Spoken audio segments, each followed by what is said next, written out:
I hope your morning sessions, previous sessions, have been beneficial.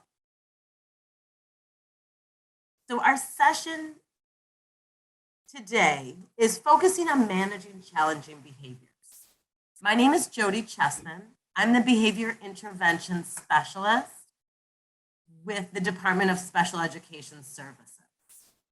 I've been working in the county for 26 years and have spent most of that working with students and supporting staff around behaviors. And so I'm with my colleague today, Heather Strauss. Heather, do you want to introduce yourself? Sure. Good morning, everyone. My name is Heather Strauss. I'm a behavior support teacher with Social Emotional Special Education Services. This is my 28th year in the county. And like Jodi, I have spent the majority of my career as a classroom teacher and support specialist, working with students whose behaviors interfere with their ability to access curriculum and instruction. Challenging behavior. We're going to get into our content. By the end of our session today, we're going to be talking about various aspects to help you support your children around having positive behaviors. And so we're going to be, we're doing a very, I want to say like a high level overview. And really, as Heather and I were preparing for today, there's so many pieces that we're presenting on that could be a session in of itself. And we're saying we need all day, not just 1 hour. So that's going to be our challenge today. We are hoping by the end of our session that you're going to walk away with real concrete strategies to help your children maybe transition a little bit easier through some of the day-to-day activities. I will say, as a frame of reference, aside from being educators in MCPS, Heather and I are both parents as well. I have 2 children, Heather has 3. And so I think what I can say as a parent is that the more I apply the things I train on, the better I do.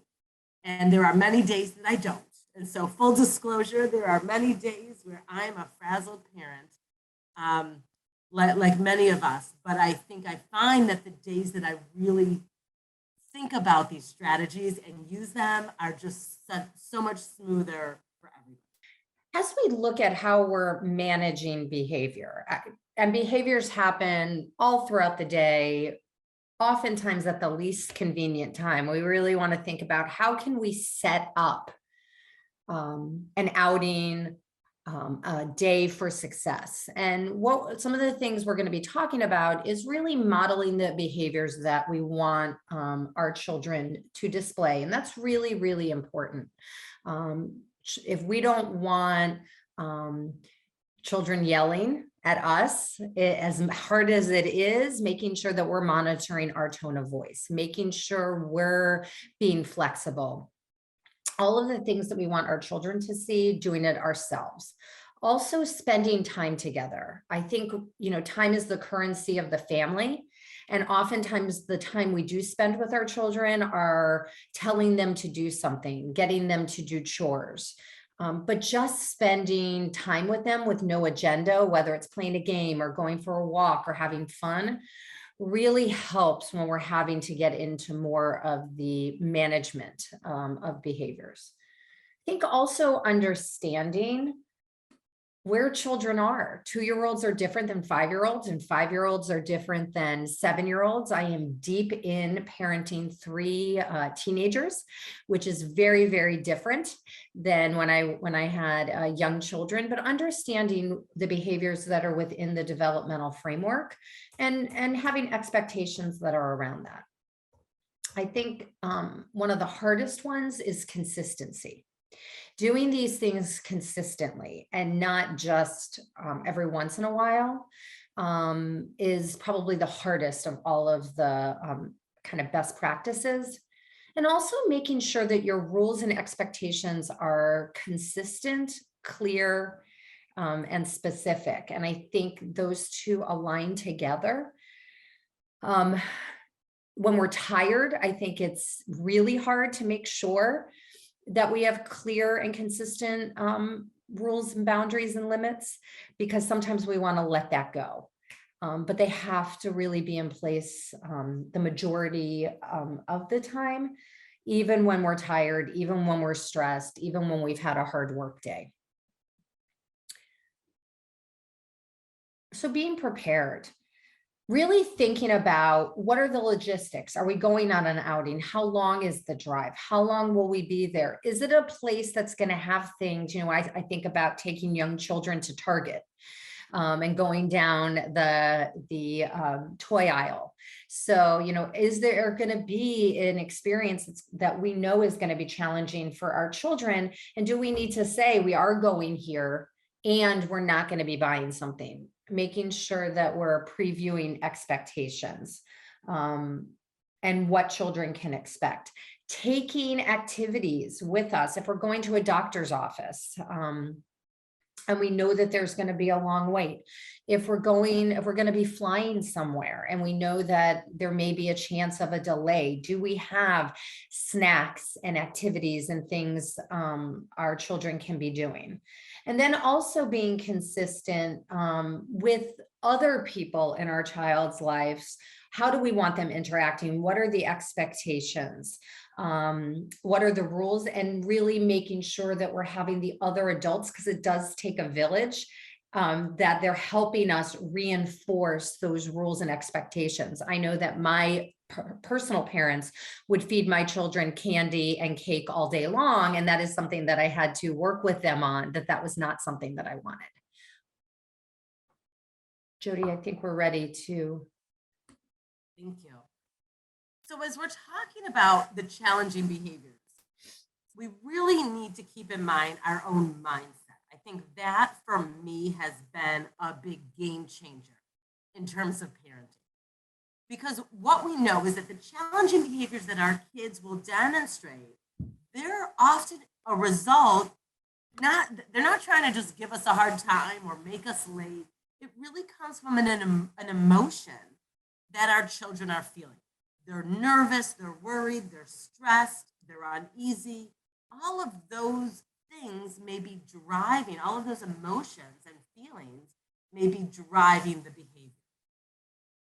So what we need to keep in mind is a little bit about the brain. We know that our brain is actually wired to mirror emotions. So that's what, those are our mirror neurons that we have in our brain.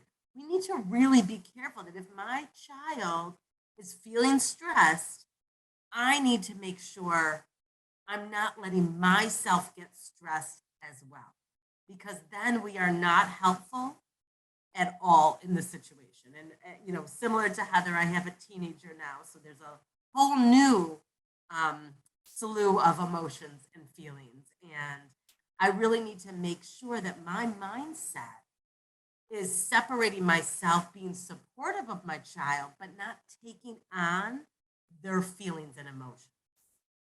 So what we know is if we can be mindful of that, it really helps us not further this stressful cycle.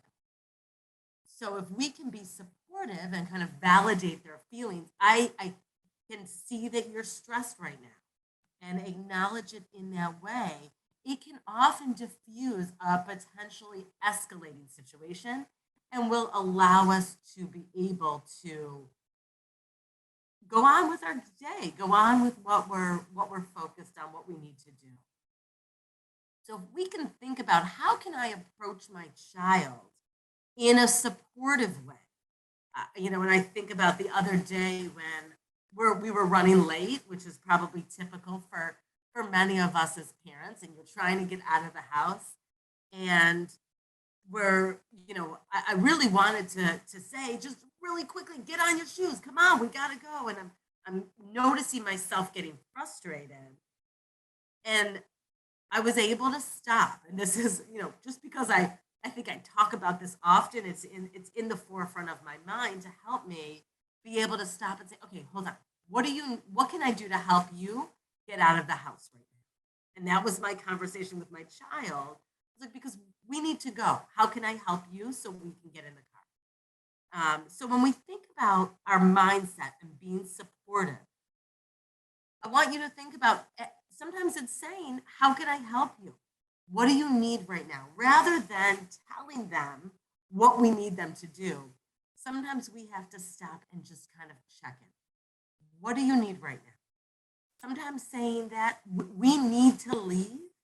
So I know it's hard for you. How can I help you so we can do this together? Some of that language can be very beneficial in kind of just bringing down that temperature a little bit rather than escalating sometimes our children, sometimes ourselves. So the next thing we really want to get into is talking about proactive strategy. Thinking ahead, planning ahead really will help us down the road.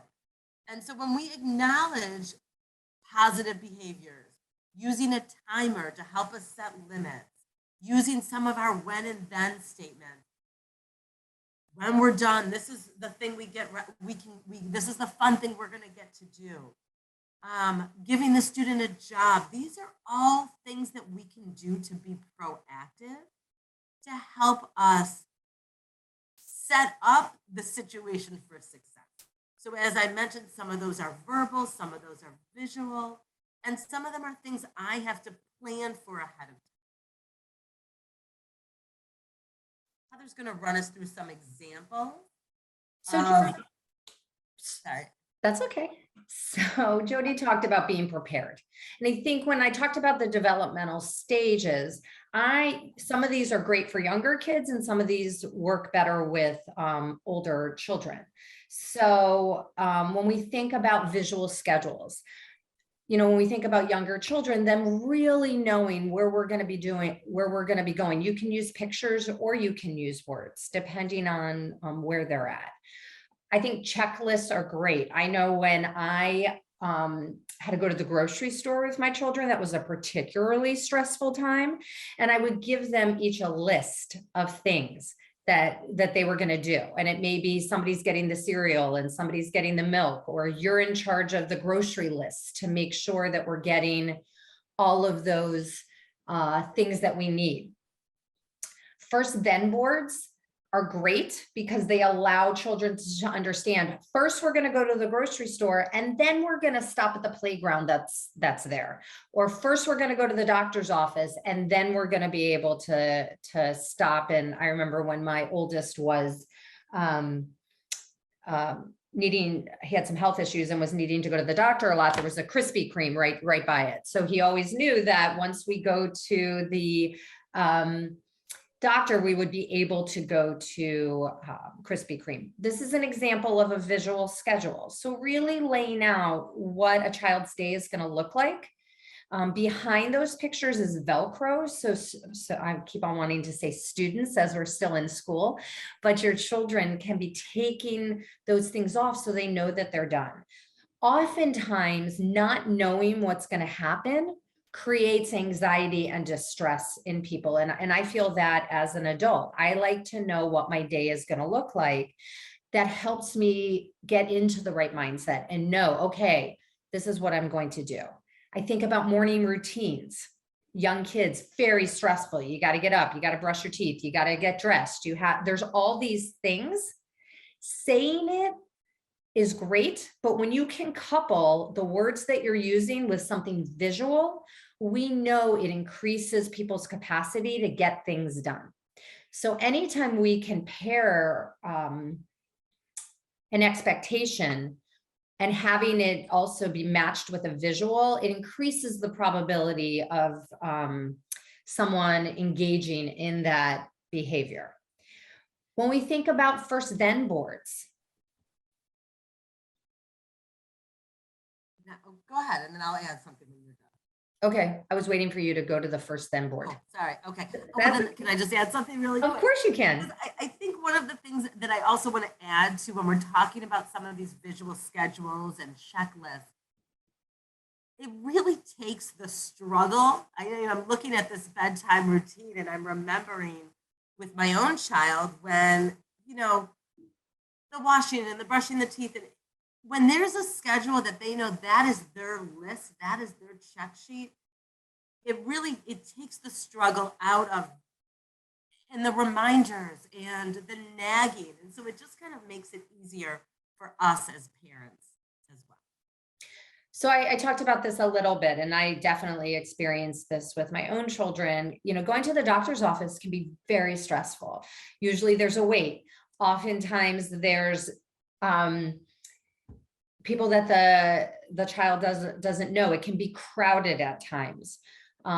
Many times our children equate going to the doctor with something that's going to hurt or something that they don't like, whether it's a shot or being checked out. So knowing that once they get through this, then they get to have a preferred activity. Then they get to do something fun. For my child, it was Krispy Kreme donuts. They definitely got me through many pediatrician visits, especially the hat. So always trying to think about this. Is there going to be a hard activity? And then how can I give them something that is preferred, or something that is fun, or something that alleviates some of the stress after we get through that challenging situation? Social stories is something that we often use. And what social stories do is they allow, in a more narrative way, for children to hear about what they're going to be doing. All of these visuals that we're using were developed with not real pictures. You can also, in some children, if you actually take photos of them doing it, they respond to that better. You can also go online and there's lots of pictures, whether it's PEC symbols or there's other programs that you can use. So it's really what your child responds to, but this is an example of going to the grocery store. When you're using social stories, reading them before you do it and while you're doing it is very helpful. And this is something that you need to do consistently. We use social stories a lot with young children in school about rules. Oftentimes it's an event, a fire drill, lining up, going to the grocery store, going to the doctor's office, so that, again, it's a way for them to hear the things that they're going to be doing and what the expectations are. Token economy. I think this is one of the ones that is often challenging because people see it as a way to sometimes bribe their child, and it's really not. It's really about, we know this is hard for you, and after you do this hard thing, you're going to be able to do something preferred. So what is it that they're working for? I like to have children decide what it is that they're working for. I find far too often we prescribe to children what it is, and it's not something that they're invested in. Children are experts on themselves, and we often need to listen to them, even when they're 2 or 3 or 4. We oftentimes tell them, well, you're going to work for a lollipop. Well, maybe they don't want a lollipop that day, and maybe they want something else. And really being able to join up with them and have them invest in what it is. And we all work for things. We all have things that we want after something that's hard. Right after a hard day of work, sometimes I'll, be able to go out on my deck or go for a run or play with my dog. Those are all things that kind of get me through those harder activities. Again, this is more visual so that children can see the progression. So in this example, this child needs to earn 5 stars for prescribed behaviors. And then they get to decide what it is that they're working for. And you can see at the bottom that those things can change. And that's really important because children satiate on or they lose interest in a reward. So we do need to change it up and let them decide. And you could do this in different increments. It could be in half-hour increments. It could be after a longer period of time. But we shouldn't use the same reward or same thing that they're working for all the time because they tire of it. The next one I really like, because I think oftentimes we tell people the rules a lot, but we don't show them what they are. And I also think validating, Jodi really talked about validating feelings. I think oftentimes we put feelings into categories. So happy, excited is a good feeling, and angry and sad and frustrated is a bad feeling. And there are no bad feelings. We feel how we feel. The response to the feelings is what's a problem. It's not the feeling itself. And so I think we need to get out of the habit of categorizing feelings, but really thinking about how we respond to those feelings. So you can be angry. Everyone gets angry. Here's what we can't do. I would be angry too.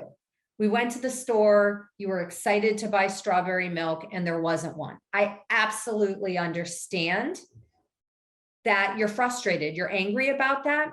Let's pick something else out instead. But being angry about it is okay. And I think the more we do that, we let children know that their feelings are okay, we then don't pile on. I do think that it increases the stress around children when they hear that a feeling isn't okay. I think it further raises that temperature. When we think about, Jodi, were you going to say something? I was just going to say that I think this goes back to being mindful that we're not mirroring their feelings. You know, when kids are frustrated, the way Heather, the wording she used when she was talking about the child who didn't get the strawberry milk, she didn't get angry and frustrated about that. She was the calm one. She was, you know, trying to help solve the problem and not mirroring the feeling that the child had. Sorry, Heather. I do want to talk about reinforcement for a minute, because I do think that this is, we struggle with this. And reinforcement happens in lots of different ways. But it's really about acknowledging rewarding a desirable behavior. And it can be highly effective when it's used appropriately. And it's okay to reward our children for the good things they do, even if it's small. Small things matter. And I think it's not a bribe. A bribe is when a student has a child, sorry, I got to get out of that. A child has engaged in a behavior that we don't want. And we're kind of like, so a child's having a temper tantrum in the middle of Target. I think that I had one of my personal children had a huge moment in Target one day. And I think it's at the forefront of my mind always. And, you know, we're saying, please, please, please get up. Please, please, please stop crying. Please, please, please stop doing this behavior. And if you do, then I'm going to do this. That is a bribe. Reinforcement is when when a child is engaging in the expected behavior, in the behavior that we want, and then we're saying, it can sometimes be verbal. It may sometimes be tangible. But when they're doing the behavior, we're acknowledging that behavior and not waiting until the undesirable or non-productive behavior occurs to try to get them out of it. And really, the goal of reinforcement is to increase the likelihood of the productive behavior will occur. That's what all of behavior management is. And it's not perfect and it doesn't always work. But it's always about how can we increase the probability of the expected behavior of what we want. So go ahead. Sorry, do you want me to do this one? So when we think about reinforcers, Heather talked about earlier, making it appropriate for your child. You know, I had one child who was very reinforced by being able to read and having time with her book. And I have another child who has very different interests. So making sure that that's appropriate. You know, that you take that inventory. I love Heather said earlier, our children know themselves best. And that is really, when we think about what would be reinforcing, you know, it's sometimes it's asking your child, and sometimes it's having a discussion of, I want to be able to give you things when you're doing a great job. What should those be? So the first on the list is edibles. You do need to think about this. You know, our children are all different, and I think so many of us are trying to teach healthy habits. So what are those edibles? Is it, you know, as Heather was talking about, getting, going and getting a donut after a doctor? That's reasonable because you're only going to the doctor maybe a couple times a year. It's not that the child is going to have a donut every day. And I'm not a nutritionist, but I do try to encourage, healthy eating with my own kids. So that the edibles we do need to be careful with. Some kids, and especially some kids with some significantly impacting disabilities, may find a very small edible maybe an ideal for a constant reinforcement. I know some students have in schools have that as part of their program, even where it's a small, maybe it's a Cheerio, maybe it's a Skittle, something little that may be an appropriate edible for your child. Sometimes it doesn't have to be a big thing. When we talk about, so we have edibles, we have tangibles, things that they can hold, things that they can do. So that might be a little toy. I had years ago when my son was little, someone gave us a big bin of old Matchbox cards. So we were able to give one little Matchbox car as a tangible reinforcement for whatever it was we were working on. So a toy, sometimes it's a book, sometimes it's an electronic or time on an electronic. With my child who has gotten a little older, they do earn video game time. That is just how it's been in my house. That a video game time is not a given. It's something they earn by doing certain things. So that was how we reinforced those behaviors by having that be that preferred choice afterwards. For some students and some behaviors, praise is a reinforcement. Really being able to verbally and sometimes even physically acknowledge. Sometimes it's a high five.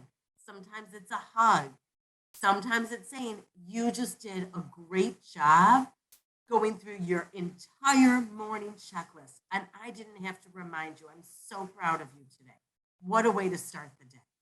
So, sometimes it's just us acknowledging. I have, out of my two kids, one of them thrives on verbal praise from us. And, that was something I think we still don't do enough for her. But, that verbal praise sometimes can be quite a reinforcement for our children. And the last is choice, which is giving the kids options. So you just did a great job eating your full meal. You didn't throw anything on the floor. You ate everything on your plate. And so now you can choose to have 10 minutes of video game time, or you can choose to play with this new thing for 10 minutes. Whatever it is, giving the children a little choice, you may find is reinforcing for them as well. Now we're going to get into what should we be reinforcing.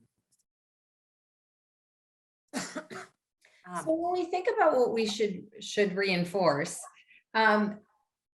we need to reinforce children along the way. I think oftentimes we always think about the end and not what happens in between. And acknowledging and rewarding and providing reinforcement, especially when a child is learning a new behavior. We need to offer positive reinforcement on a consistent basis. I mean, I think about going to work, right? We get paychecks regularly. We know that. Think about if you were only getting paid occasionally or randomly or every now and then, you might give up at some point because you realize that your efforts aren't being acknowledged and you may decide it's not worthwhile. And that's true as children are learning new skills. If you only catch them being good, or you only reinforce and acknowledge the behaviors every once in a while that you want to see, they often give up and the behavior won't change. The best way to have a child engage in expected behaviors is to reinforce the behaviors that we want. There is a saying, any attention is good attention, especially if you have multiple children and they're young, they are competing for parental attention. And if the only time they get your attention is when they're doing something that is unexpected, or my oldest son, I had lots of holes in my house from him swinging a bat inside the house, or destructive, or things that are more challenging. What that is telling the other children also is, this is how I get your attention. And so really thinking about when I'm giving attention, when I'm reinforcing and rewarding behavior. I am in no way saying that just because a child carries a plate to the sink, they should get, high praise, right? That is an expectation as being part of a family. And because we are a community and we want our house to be clean, that is just an expectation. But certainly it is okay to say to them, thanks for putting, your dishes in the sink and I didn't have to tell you. That's okay. And you can set up a reward system where it's more immediate and then have it go out for longer. So you always start with more reinforcement. And then as they do it more consistently and it becomes more habitual, then you move it out and you move it to a bigger reward. And then, it just becomes part of your habit, where you don't have to, they don't have to think about it all the time.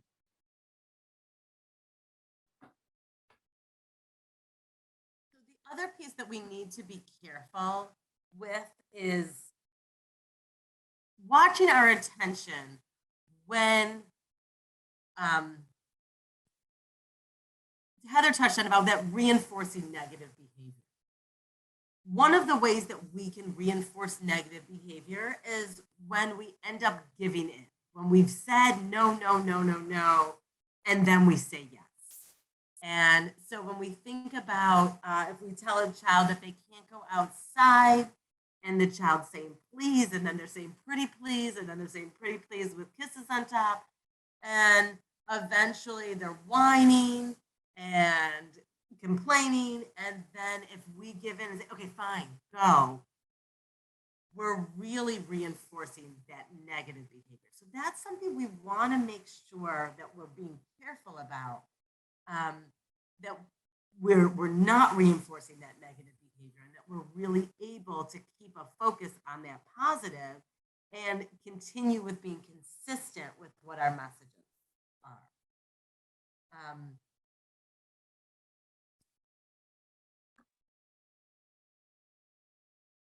So when we get into, okay, we've talked a lot today about proactive, positive things to do ahead of time, things that we can be mindful of, using charts, reinforcing the positive behaviors. Now we're going to talk a little bit about what do we do when there is challenging behavior? What do we do when we are challenged? We've tried all this other stuff and it's not working. What do we do now? So, are you okay? All right. I think oftentimes when I know it, and I do this as a parent, when I get frustrated with one of my children, then everything becomes frustrating and I just continue to kind of pick at it.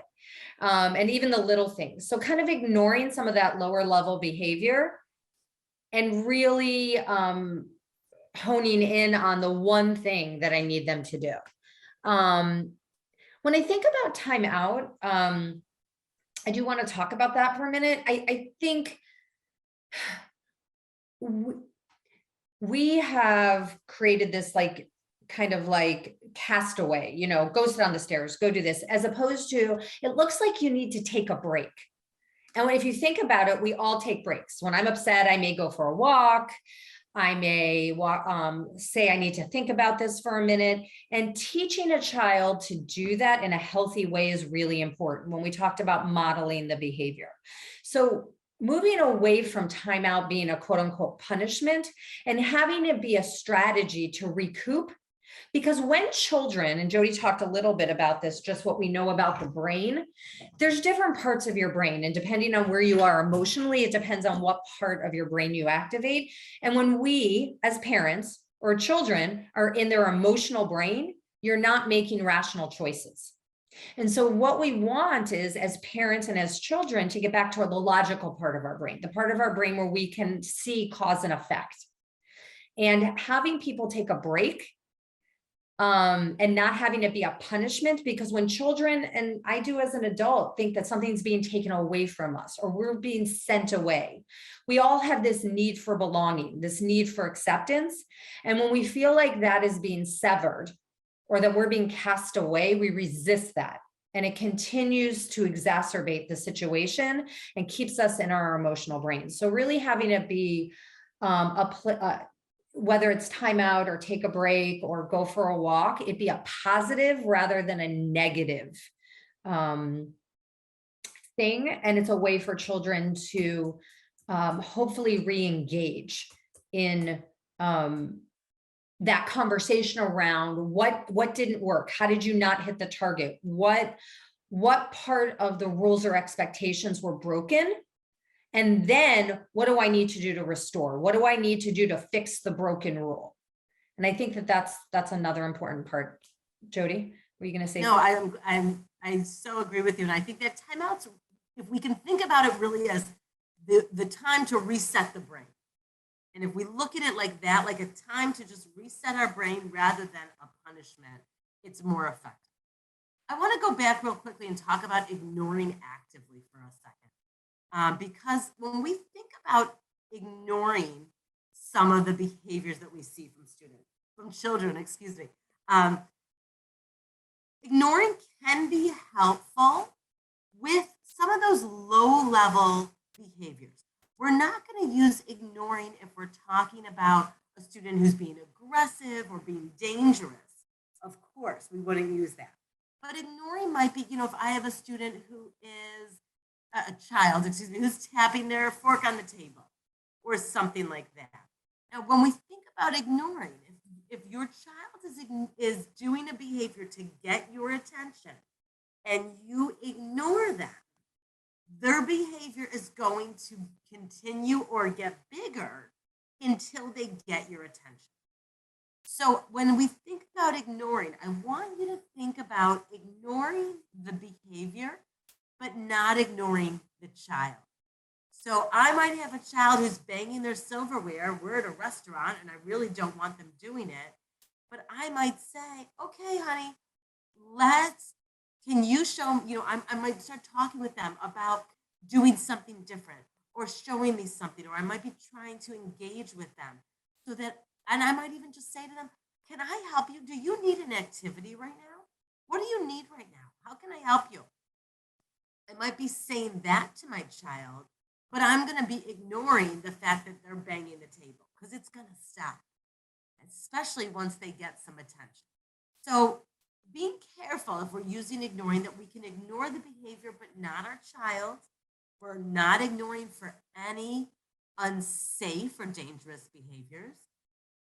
And we're making sure that we are coupling that with stating something positive so the child knows what we want them to do for more positive attention. And I just want to piggyback on the last thing that Jodi said, which is really important. I think oftentimes we tell children what we don't want them to do and not state what we want them to do.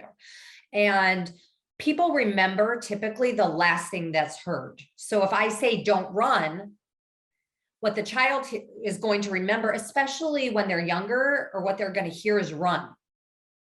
But if I say, can you please walk? I think about, pools have opened, where we need to think about safety around water. We don't want children running around the pool. But if I say, when you're moving around the pool, it's really important to walk, they're going to hear walk last, and they're going to be more inclined to remember to walk, but not run. And I do think as a parent, we get into this habit of telling our children what not to do, as opposed to what to do. And we get children get real tired of hearing those desisting moves, those directions of what not to do over and over and over again. And it's much better when we can state what we expect them to do. And then I think also choosing when there is a interfering or non-productive behavior. Jodi and I are in no way like there should never be a consequence. There are consequences in life. We have consequences when we engage in behaviors, or when we engage in behaviors that are not okay. With children, we need to understand what their currency is. What is the currency to motivate them? And what is the currency that is going to decrease the probability of that behavior happening again? And we need to know what they value and what is important to them. So I have a child, my middle one, who would love to spend their time in their room by themselves all the time. So sending them to their room for something was 100% not a consequence, because that's where she would prefer to be 99% of her day to begin with. So you have to understand, if you're responding to a behavior and needing to provide a consequence, what their currency is. And it also needs to match what the situation is. So it needs to be something that the child may not want to do, or they're going to remember that they don't like that paired together. Jodi, you were going to say something? I just want to add to that, because when we think about consequences for some behaviors, and as Heather said, sometimes that's how it has to be. And I am a big proponent of natural consequences. The more that it can be just the natural consequence, the less we have to do with it, and the more it will connect in their mind. So when my kids were little, I remember having a situation where they were unsafe with toys. And so if you're unsafe with toys, then you don't use that toy. It has nothing to do with mommy. It has nothing to do with anybody else. That's just how it works. And, the same thing when we looking at those having clear and consistent rules, when the rules aren't followed, then you don't get these privileges. And that just is what it is. And that's been set up from the beginning. So when you think about consequences, as much as there can be a natural consequence, if a child breaks something, well, I guess it's gone now. Maybe then they don't get a replacement toy if they broke it by using it, in an unsafe way. So things like that we really want you to think about, that if it can be a natural consequence, it's going to be more beneficial. And the one thing I also want to talk about is returning to the initial task. I think children are really good at avoiding things that they don't want to do, or doing it in a manner that you wonder how. I think about like putting the dishes in the dishwasher. One of my children hate doing it, so they literally pile everything on top of one another in a manner that I don't even know how they think the dishes are going to get washed. So we had to practice. We spent some time practicing how the dishes go so that they could do that appropriately. It would have been very easy for me to say, forget it, you don't need to do this. I do think that this child in particular was smart enough to know if they did it wrong, that I wouldn't ask them to do it. But I always went back to that initial task, because clearly it's a skill you need to develop, and I'm going to help you do it. And you're not going to get out of it by doing it poorly, or doing it slowly, or having a temper tantrum around that. If children learn that that's how they get out of doing something that they don't want to do, they're just going to continue to do that. So returning back to the task and the expectation is really, really important. I'm so glad you brought that up, because I think that one of the pieces that you touched on with the return, I see that we have a hand up, and I'm noticing the time. The returning to the task is that sometimes we have to pause, and we have to look at what we're asking our children to do. I've learned, and I think Heather gave a great example, is sometimes we're asking children to do things that they're not born just knowing how to do everything. So I think sometimes we have to pause and teach them, so that they can do it the way that we're hoping, and feel successful with it. such as loading the dishwasher, right? You had to stop and say, okay, hold on, I'm going to show you how to do this. So now the expectation can be that you're going to do it correctly because we just did it together. So I think that's just a really important point I wanted to jump on that you brought up. Thank you. So a question came in through the chat, and I'm hoping I understand this. And if you need, I think people can unmute themselves, but it says, what if the child hit himself when someone just put hand on their shoulder to let the child know something? I think, touch is tricky at times, and sometimes children don't want people in their personal space. So I think letting that child know, if you don't want me in your space, this is how you let me know. Or I would appreciate if, I was trying to do this. I'm sorry if it bothered you. You need to let me know you didn't like it. Hitting yourself is not the response that we want to see. I do think asking, we often say to children, be in your space, be in your bubble. I think when I taught preschool, really teaching them those appropriate boundaries, but we often don't ask if we can be in a child's space, but we expect them to respect our physical boundaries. So modeling that for them is really important. I see that we have one hand up, but I also saw a question about downloading the templates. And I know that we don't have the links to download templates in our presentation, but I know that there are things available online. And Heather, off the top of your head, I don't mean to put you on the spot, but do you know of a site, or I know that they can Google social stories or reward chart, things like that. Looks like Mary Rose took herself off mute, so I want to acknowledge. Were you going to say something? No, I just was, I wasn't sure if you were talking about people accessing your presentation. No, she was asking about something that we showed earlier in the presentation. And I see and I want to ask, I see someone with their hand up. So I can talk about some sites. There is Boardmaker is a place where you can get some of the PEC symbols, lesson pics. There's lots online through Pinterest and other sites. And then social stories, there's lots of them pre-made, and they're very also easy to just write yourself. I also encourage you to work with your child's school-based team, because they may also have things that are pre-done that they can share with you. It looks like there was another question that came in. My child is throwing mulch at people in the play area. We tried to stop by showing. Go ahead. I just want to say, please know that my child threw mulch. Like, it's definitely an exciting thing for kids to do. You're not alone. So I'm a big believer with little kids in practicing the skill over and over again, and doing it at a time when it's not high stakes. I think, we don't do fire drills. I think about for school, we don't do fire drills when there's a fire in the building. We practice when there's not a fire in the building, so that the children can demonstrate the appropriate behaviors if there ever is an emergency.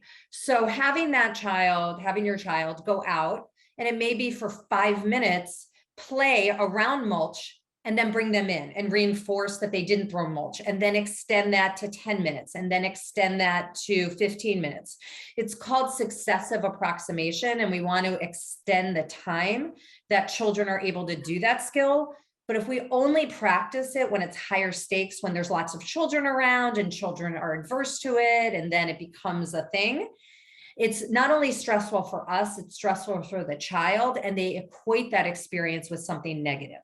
So I would suggest practicing it in small increments at a time when there's either no one else around, or it's lower stakes, or with a cousin or a sibling, something like that. And I would also couple that with reinforcement that we talked about earlier. So I see the time. I want to make sure that I want to first thank everybody for joining us this morning through all the sessions, but thank you for joining our session as well. I know some of you have been on since 9, and we acknowledge that, and I hope it's been helpful. Heather and I are happy to stay on for a minute, but I do want to bring your attention to the chat. There's a link that I put in, Mary Rose did as well. If you could just take a quick minute to click on it or copy and paste the link to access our survey about this session, that would be wonderful. We would appreciate your time. you can access it and switch the language as well if that is beneficial for you. So thank you very much for joining us. Please feel free to come off mute if you have any other questions. We appreciate your time this morning. Yeah, can I have a question now? Sure. Yeah, hi. Hi, thank you for the session. It was very good. The problem is I'm not able to control the reinforcer at home, whether it is an edible reinforcer or an electronic thing or a toy. Once I reinforce him after a positive behavior, he'll not give it back. He'll just keep shouting or crying for that, and we are not able to stop it. So This is making us. So in those situations, I would really look at using couple things. One is I would use a timer so the child knows how long they have to use it. And I would also practice using something and then giving it back. So when it's not a time, say, okay, we're going to practice giving this back when you're done. Here's my phone. Now you're going to give it back. So practicing and reinforcing the giving back of the task. And then we also sometimes have to know that if a student, if the reinforcement becomes more of a struggle, we might have to give other options as reinforcement. That may not be a good reinforcement if it's becoming more of an issue. Do you want to add to that at all? No, I think about the computer, and oftentimes that's a high motivator, and yet it becomes a power struggle later on. So that should not be the reinforcer. And how old is your child? 8 years old. 18, is that what you said? 8. 8, I thought you said 18. So at 8, I mean, I agree with the timer. I think practicing giving things back is important. Again, practicing when kids are not in a high emotional state and you need something to happen right then. Because I can remember, like when Jodi talked about just trying to get out of the house, otherwise I'm going to be late to work. That increased my anxiety, and then increased my child's anxiety. And sometimes we had to practice getting ready and getting out at times where it wasn't high stakes, like getting to work or getting to a doctor's appointment or getting to something else. So those are the things that I can just, and also know that nothing's perfect. Nothing's going to work all the time. And it's a lifelong struggle. So that's also important, but continuing to practice the behaviors that we want and reinforce the behaviors that we want. And also I love timers, because then the timers become the enemy, not the parent. The timer went off. It's not about me. We said 5 minutes and 5 minutes is up. Time. That's super frustrating. I even would have my child set their own time. Right. Are you going to have it for 5 minutes or 4 minutes? Which do you want? You set the timer. So they become a little bit involved in those limits as well. Exactly. I did put the link to the survey in the chat again. So if you can please do that, and if you need to jump off, thank you. Our session, is if you don't mind, can you please repeat that resources for the social stories that you have told? So social stories, you can really, you can find them online if you Google them. Carol Gray is the individual who kind of was at the forefront of social stories. And then can you please type in the name? Gray, Grey, Carol Gray. Okay. Is her name. Also, you can find a lot on Pinterest, and really just by, sorry, I don't know what's going on with my computer. And by Googling them, you can find pre-done ones. And then I would also encourage you to work with your child's team, because they may have ones that they're using in the classroom or that are already done, so that you wouldn't have to recreate them. Okay, sure. I will check with them. Okay. Thank you. Thank you for all your questions. Thank you, everybody. Have a wonderful weekend. Everyone have a great day. Thank you.